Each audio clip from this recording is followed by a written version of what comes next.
the Terry Nichols trial. Perfect case? In this, the prison house of nations, there are some cases which are almost emblematic of an era, which, because of its notoriety or sheer impact, goes beyond its own importance to reflect on the institutions around it. If one mentioned, say, the Simpson case, heads nod.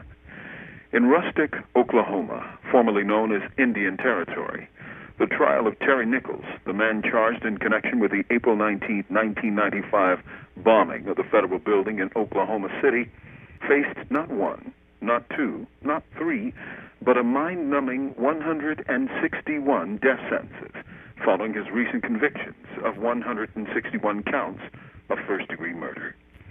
Several days ago, the Oklahoma State jury, after some 5 days of deliberations, announced they were hopelessly deadlocked, meaning, as a matter of law, Nichols can only be sentenced to life in prison. The funny thing is, that's what he had all along.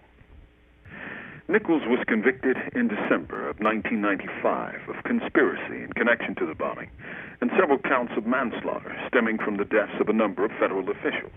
He was serving a federal life sentence. But prosecutors back in Oklahoma weren't satisfied. They wanted death. So they indicted him, empaneled a jury, and argued for 161 death sentences. While the jury was quite willing to convict, they became far more reticent to sentence him to death by lethal injection.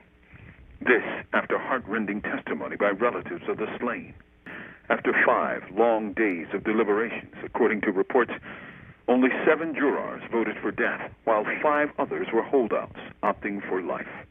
Under the state and U.S. constitutional laws, death verdicts must be unanimous to pass muster. That they didn't do so in this case is significant. One can almost hear the entreaties of the prosecutors.